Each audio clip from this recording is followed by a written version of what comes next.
तो hello student, मैं हूं विनोद मास्टर और आज की क्लास में हम बात करेंगे वॉइस के विषय में। और वॉइस और नरेशन हाई स्कूल और इंटरमीडिएट के जो भी बच्चे हैं उनके लिए वॉइस चैप्टर और नरेशन यह दोनों चैप्टर बहुत ही कॉम्प्लिकेटेड लगता है। कॉम्प्लिकेटेड का मतलब उन्हें बहुत लेंदी लगता है क्योंकि यह थोड़ा बड़ा चैप्टर है। लेकिन आज के मैं अपने इस क्लास में मैं आपका टोटल वॉइस का जो बेसिक कंसेप्ट है टोटल क्लियर करूंगा और बहुत ही आसान तरीके से मैं इसमें क्लियर कर दूंगा। और इतना मुझे विश्वास है कि अगर आप हमारा वीडियो पूरा अंत तक देखेंगे तो आपका वॉइस का जो बेसिक कंसेप्ट है वह पूरा का पूरा क्लियर हो जाएगा और इसके साथ ही साथ आप जो भी वॉइस बनाना चाहेंगे वो आपका आराम से बन जाएगा। तो चलिए सबसे पहले हम आपको बताते हैं कि वॉइस का नाम जब भी आता है तो हमारे जेहन में एक जरूर आता है कि एक्टिव वॉइस और पैसिव वॉइस। एक्टिव वॉइस और passive voice it means voice children दो प्रकार के होते हैं। एक को हम कहते हैं एक्टिव वॉइस, एक को हम कहते हैं एक्टिव वॉइस और जो नेक्स्ट हमारा होता है जिसे हम कहते हैं पैसिव वॉइस, जिसे हम कहते हैं पैसिव वॉइस। क्लियर? अब हम आपके सामने दो सेंटेंस लिखते हैं। पहला सेंटेंस है हमने लिखा he writes a letter, he writes a letter. दूसरा वाक्य हमने लिखा a letter is written by him. मैंने लिखा a letter is written by him. ध्यान से देखना, अभी मैं वॉइस नहीं समझा रहा हूं, पहले इन दोनों वाक्य को ध्यान से देखो। यह जो वाक्य हमने लिखा है कि राइट्स अ लेटर, इस वाक्य में देखो ये आपका ही सब्जेक्ट है। क्लियर? ए ही आपका सब्जेक्ट है, राइट्स आपका वर्ब है, ए लेटर आपका ऑब्जेक्ट है। क्लियर हो गया? इसके साथ साथ यहां देखो इस जो सब्जेक्ट हमारा ही है इसका अर्थ निकला कि वह एक पत्र लिखता है, वह एक पत्र लिखता है। इस वाक्य में पत्र लिखने वाला जो है, जो व्यक्ति है, वह आपका सब्जेक्ट है, वह आपका सब्जेक्ट है। इसका मतलब इस जो वाक्य है इसका जो सब्जेक्ट है, इसका सब्जेक्ट आपका डूअर सब्जेक्ट है, पहली नंबर बात। दूसरी चीज लिविंग सब्जेक्ट है, डूअर भी है और लिविंग भी है। समझ में आ गया? डूअर भी है और लिविंग भी है। दूसरे वाक्य को देखो, इस वाक्य में यह जो सब्जेक्ट रूप में काम कर रहा है वह आपका है ए लेटर। ये letter is written by him. ध्यान से देखना, इस वाक्य में जो आपका सब्जेक्ट ए लेटर है, ये बताओ कि क्या ये पत्र खुद लिख लेता है अपने आप? जी नहीं, ऐसी कोई बात है नहीं। और दूसरी चीज यानी पत्र को लिखने वाला कोई और है। इसका मतलब यह हुआ कि इसका जो सब्जेक्ट है, इसका सब्जेक्ट आपका नॉन डूअर है। कौन सा सब्जेक्ट है? Non doer. यानी नॉन डूअर का मतलब कि इसका सब्जेक्ट अपने खुद कोई काम नहीं करता है। क्लियर हो गया? नॉन डूअर है। दूसरी बात नॉन लिविंग भी है, यानी कहा जाए निर्जीव भी है। तो आई होप दैट ये बातें आपके समझ में आ गया होगा। इसका सब्जेक्ट यानी पैसिव वॉइस का जो सब्जेक्ट होता है वह आपका नॉन डूअर होता है और नॉन लिविंग होता है। क्लियर? और उसके बाद देखिए इज रिटन बाय हिम, मतलब यह एक पत्र उसके द्वारा लिखा जाता है। ठीक है? अब दोनों को देखो जरा ध्यान से। पहला अंतर समझो। एक्टिव वॉइस का जो सब्जेक्ट होता है वह सब्जेक्ट डूअर होता है और लिविंग होता है। क्लियर? पैसिव वॉइस का जो सब्जेक्ट होता है वह सब्जेक्ट नॉन डूअर होता है और नॉन लिविंग होती है। तो ये दोनों के अंदर आपको समझ में आ गया, एक्टिव वॉइस और पैसिव वॉइस। दूसरी चीज, ये जो हमारा एक्टिव वॉइस है इसी को हम लोग कहते हैं टेंस। यही हमारा होता है टेंस। क्लियर? और हमारा जो पैसिव वॉइस होता है हम क्या कहते हैं, एक्टिव वॉइस को हम पैसिव वॉइस से बदलते हैं और यही हमको सीखना है। ठीक? अच्छा, दूसरी बात यहाँ आप दूसरी बात आपको समझाने की कोशिश करेंगे। इस लेटर में देखो जरा ध्यान से, यानी यह जो शब्द हमने लिखा या जो सेंटेंस हमने यहाँ लिखा है, he writes a letter, clear. और यहाँ जो हमने सेंटेंस लिखा है, letter is written by him, इस वाक्य में देखो ही सब्जेक्ट है, राइट्स आपका वर्ब है, ए लेटर आपका ऑब्जेक्ट है। और यहाँ देखो जरा ध्यान से कि ए लेटर आपका सब्जेक्ट है और इज रिटन बाय हिम, यानी हिम आपका ऑब्जेक्ट है। समझ में आ गया? इस वाक्य में ए लेटर सब्जेक्ट है, उसके बाद आपकी हेल्पिंग वर्ब है, उसके बाद भी3 है, उसके बाद बाई है, उसके बाद ही है।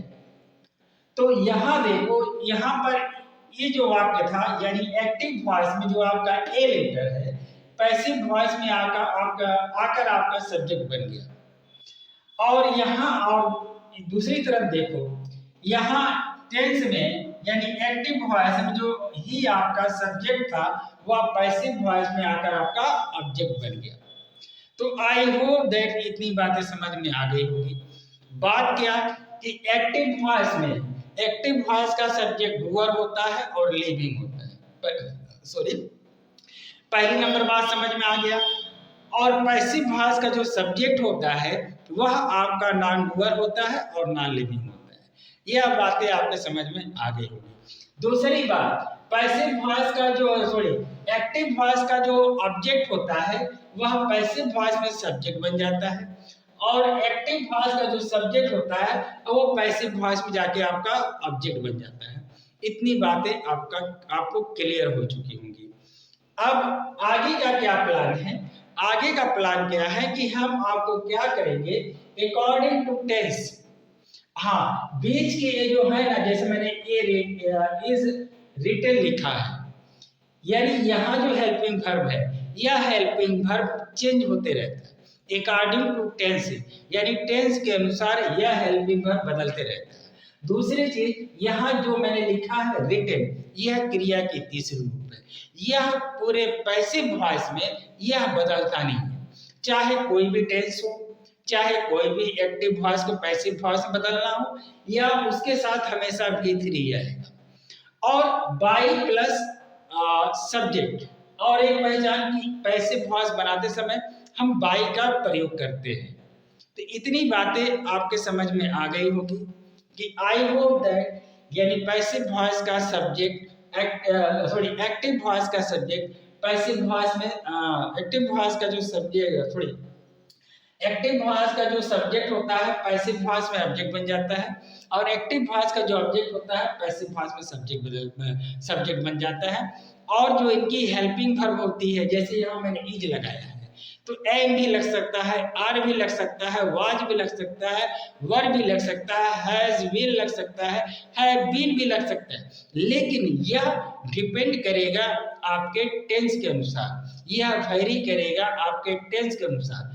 तो और हाँ, जो क्रिया है, जो आपका वर्ब होता है, इस पैसिव वॉइस में हम सभी पैसिव वॉइस में जितनी भी वर्ब हम प्रयोग करेंगे वो 3 नंबर की वर्ब का प्रयोग करेंगे, मतलब क्रिया की तीसरे रूप का प्रयोग करेंगे, और प्लस के बाद बाय प्लस ऑब्जेक्ट।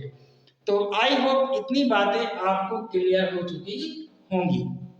अब आगे हम आपको जो प्रोसेस है, हम आपको एक तरफ बता देंगे टेंस का स्ट्रक्चर, एक तरफ हम आपको बताएंगे पैसिव का स्ट्रक्चर। और पैसिव यानी अगर हम आपको बताएंगे, उसी में आपका आधे से ज्यादा पूरा क्या होगा, कंसेप्ट क्लियर हो जाएगा। ठीक है, तो चलिए अब हम क्या करेंगे, अब हम आगे देखेंगे। मतलब कि एक तरफ हमने लिखा है स्ट्रक्चर, एक्टिव वॉइस का स्ट्रक्चर। एक्टिव वॉइस का स्ट्रक्चर का मतलब होता है टेंस का स्ट्रक्चर, क्लियर।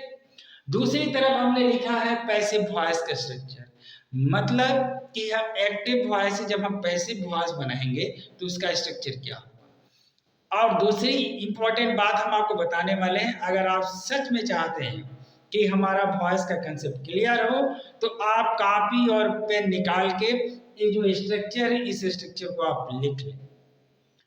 जब तक आप लिखेंगे नहीं तब तक आपको आएगा नहीं, इसलिए बेटर यही होगा कि आप इस स्ट्रक्चर को लिख लें। ठीक है, आगे जरा देखो जरा ध्यान से। स्ट्रक्चर हम लोग सभी लोग जानते भी होंगे, अगर जो बच्चे नहीं भी जानते हैं वो देख लें। ए सिंपल का मतलब होता है इंडेफिनिट। इंडेफिनिट में तीनों indefinite tense, present indefinite tense, past indefinite tense और फ्यूचर इंडेफिनिट टेंस। मतलब अगर आप सिंपल कहेंगे तो present simple tense, past simple tense और फ्यूचर सिंपल टेंस, इनका तीनों स्ट्रक्चर है। इसके बाद कंटिन्यूअस में तीनों continuous, present continuous tense, past continuous tense और फ्यूचर कंटिन्यूअस टेंस। परफेक्ट में आएंगे तो तीनों टेंस का, present perfect tense, past perfect tense और फ्यूचर परफेक्ट टेंस। और उसके बाद है परफेक्ट कंटीन्यूअस टेंस, तो present perfect continuous tense, past perfect continuous tense और फ्यूचर परफेक्ट कंटीन्यूअस टेंस। उनका ये स्ट्रक्चर है। एक बार आपको बता देते हैं। प्रेजेंट सिंपल टेंस का स्ट्रक्चर होता है subject plus V1/V5 plus object.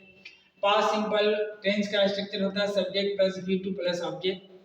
और फ्यूचर सिंपल का जो स्ट्रक्चर होता है subject plus will oblique shall plus V1 plus object. अब आओ कंटीन्यूअस में। कंटीन्यूअस में प्रेजेंट कंटीन्यूअस टेंस का स्ट्रक्चर होता है subject plus is am are plus V4 plus object. Past continuous tense का स्ट्रक्चर होगा subject plus was oblique were plus V4 plus object. और फ्यूचर कंटीन्यूअस टेंस का structure होगा subject plus will be oblique shall be plus V4 plus object. Perfect tense में आओगे तो present perfect tense का structure होता है subject plus has oblique have plus V3 plus object. Past perfect tense का structure होता है subject plus had plus V3 plus object. और फ्यूचर परफेक्ट टेंस का स्ट्रक्चर होता है subject plus will have oblique shall have plus V3 plus object. अब perfect continuous tense में आएंगे तो प्रेजेंट परफेक्ट कंटीन्यूअस टेंस का स्ट्रक्चर होता है subject plus has been oblique have been plus V4 plus object plus since oblique for plus time. इतना बड़ा structure है। अगर आप टेंस करेंगे तो आपको आसानी से आपको पता हो जाएगा। और पास्ट परफेक्ट कंटीन्यूअस टेंस का स्ट्रक्चर होता है subject plus had been plus V4 plus object plus since oblique for plus time. और फ्यूचर परफेक्ट कंटीन्यूअस टेंस का स्ट्रक्चर होता है subject plus will have been plus V4 plus object plus since oblique for plus time. ये तो आपका active voice का structure है। आप इसको लिख लें ताकि आपको दोनों का कंपैरिजन करने में आपको समझ में आ जाए। अब इधर आ जाओ, इधर बाबू पैसिव वॉइस का स्ट्रक्चर है, ठीक है। अब यहाँ देखो हमने ऑब्जेक्ट लिखा है, ठीक है।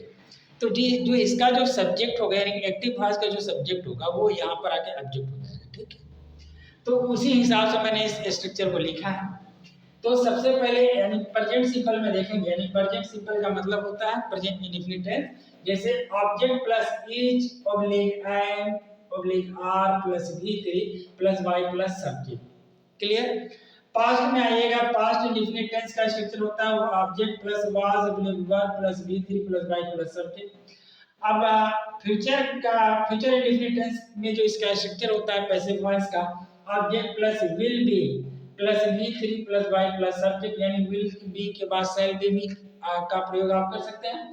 आगे आइए कंटीन्यूअस टेंस में प्रेजेंट कंटीन्यूअस टेंस का जो पैसिव वॉइस का स्ट्रक्चर होता है object plus is am are plus being plus V3 plus by plus subject. Past continuous tense का पैसिव वॉइस में जो स्ट्रक्चर होता है object plus was oblique were plus being plus V3 plus by plus subject. अब perfect tense में आप future continuous tense का passive voice नहीं बनता। परफेक्ट टेंस में आप तो परफेक्ट टेंस में प्रेजेंट परफेक्ट टेंस का जो पैसिव वॉइस का स्ट्रक्चर होता है object plus has been oblique have been plus V3 plus by plus subject. Past perfect tense का जो पैसिव वॉइस में स्ट्रक्चर होता है object plus had been plus V3 plus by plus subject. और future perfect tense का जो passive voice में structure होता है object plus will have been plus V3 plus by plus subject. ये तो स्ट्रक्चर क्लियर। इसको लिख लो। लिखने के बाद अभी हम आपको एक टेंस लेंगे और पूरा ये जो स्ट्रक्चर आपने लिख लिया होगा मैं आपको पूरा का पूरा आपको क्या करेंगे हम आपको बताएंगे। क्लियर। तो चलो ध्यान से देखो, ठीक है। तो चलिए अब आपको मैं अगले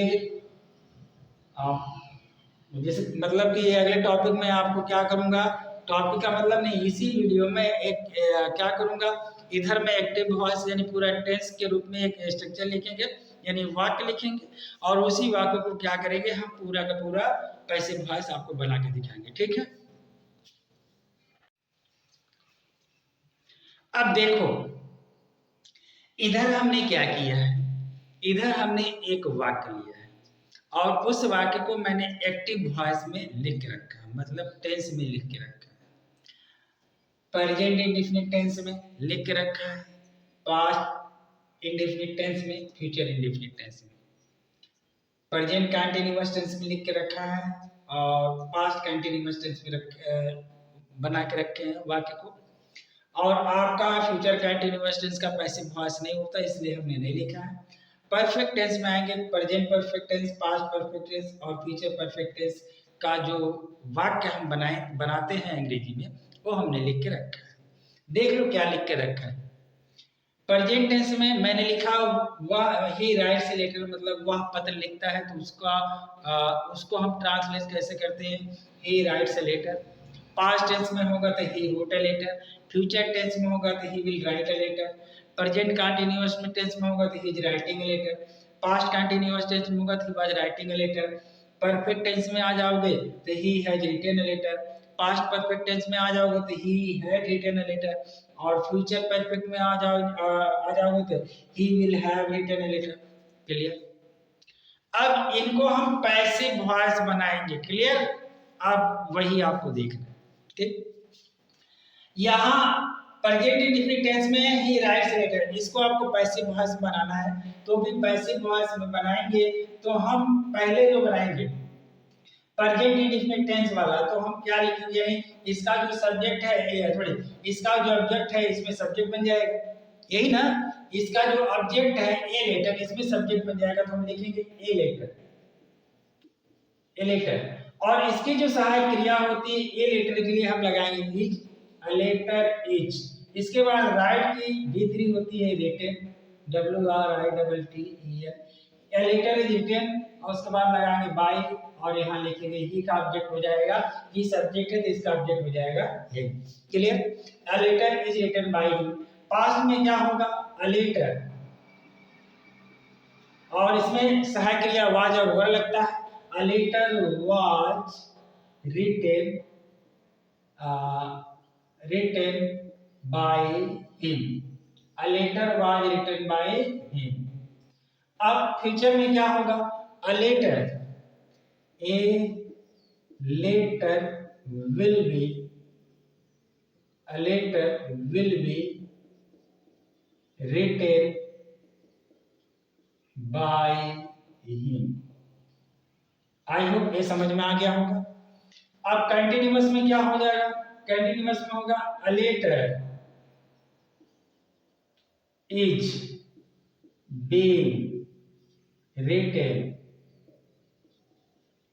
बाय हिम, मतलब कंटिन्यूअस टेंस में he is writing a letter, वह एक पत्र लिख रहा है तो इसका आपका पैसिव वॉइस बनेगा a letter is being written by him. Clear, continuous में क्या होगा, a letter was being written by him। ठीक, अब परफेक्ट टेंस में आओ, he has written a letter तो हम इसको कैसे बनाएंगे, a letter has been written by him, a letter is written by him। Past में क्या बनेगा, पास्ट परफेक्ट में क्या बनेगा, a letter had been written by him। Future में क्या बनेगा, a letter will have be written by him।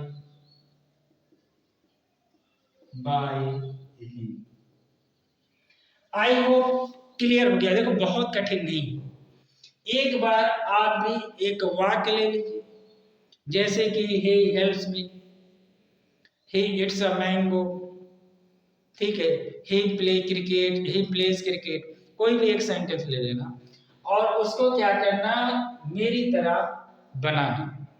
Clear? मेरी तरह बनाना, एक बार दो बार बनाओगे तो ऑटोमेटिक क्लियर हो जाएगा।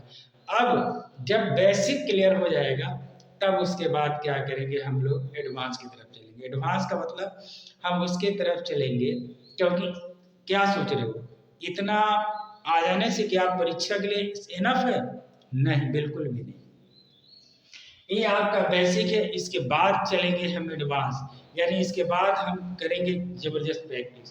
करेंगे जबरदस्त प्रैक्टिस का मतलब यानी कि WH का कैसे बनेगा, इंट्रोगेटिव वाक्य होगा तो कैसे बनेगा, नेगेटिव वाक्य होगा तो कैसे बनेगा। क्लियर हो रही बात, समझ में आ रही है? तो इसके बाद हम लोग इसको बनाएंगे, ठीक है। और हाँ, एक चीज जरूर ध्यान से देख लो, सब्जेक्ट और ऑब्जेक्ट वाला। जनरली देखो सब्जेक्ट क्या बनता है, जनरली सब्जेक्ट कहा जाए तो हमारे जो भी प्रोनाउन होते हैं वो हमारे सब्जेक्ट बनते हैं एक्टिव वॉइस में। जैसे ही, ठीक, ही अगर सब्जेक्ट है तो इसका ऑब्जेक्ट क्या हो जाएगा, ही। ठीक, यू, अच्छा आई सब्जेक्ट है तो इसका ऑब्जेक्ट हो जाएगा ही। ठीक, यू सब्जेक्ट है तो यू का ऑब्जेक्ट भी यू ही होगा। ठीक है, अच्छा, ये का यू, आई का मी, यू का यू, दे का दे हो जाएगा। ठीक है, तो आप क्या करेंगे, पहले बनाना। ठीक है, पहले आप इसको बनाना, एक दो बार बनाना, और इतना जब क्लियर हो जाएगा तब हम आपको ले चलेंगे परीक्षा में कैसा आता है, यानी तब हम एग्जाम ओरिएंटेड क्या करेंगे, एक्टिव वॉइस और पैसिव वॉइस करेंगे। और सिर्फ इतना ही नहीं, एक सिंपल से पहले से हम क्या करेंगे, आपका प्रेजेंट इंडेफिनिट टेंस का अफर्मेटिव, नेगेटिव और इंट्रोगेटिव, WH, फिर उसके बाद पास्ट का, फिर इसके बाद परफेक्ट का बनाएंगे। और बनाने के बाद ऑटोमेटिक तब तक आपका बहुत सारा कंसेप्ट क्लियर हो जाएगा, तब तक आपको बहुत एक्टिव पैसिव पानी की तरह होगा। हाँ, एक चीज और बता दें, एक्टिव वॉइस पैसिव वॉइस यह हमारे स्पोकन में बहुत मदद करता है। अगर हम कहें कि देखो एक थोड़ा सा एग्जाम्पल बता भी देते हैं, जैसे कि मैंने कहा कि आई स्पीक इंग्लिश, ठीक है, मैं अंग्रेजी बोलता हूँ। ठीक है, अगर मैं कहूँ कि मेरे द्वारा अंग्रेजी बोली जाती है तो इंग्लिश इज स्पोकन बाय मी। मैंने कहा अंग्रेजी बोली जा सकती है, इंग्लिश कैन बी स्पोकन, अंग्रेजी बोली जानी चाहिए, इंग्लिश शुड बी स्पोकन। ठीक है, अगर मैंने कहा कि मुझे बुलाया जाता है, आई एम कॉल्ड, मुझे बुलाया जा रहा है, आई एम बीइंग कॉल्ड।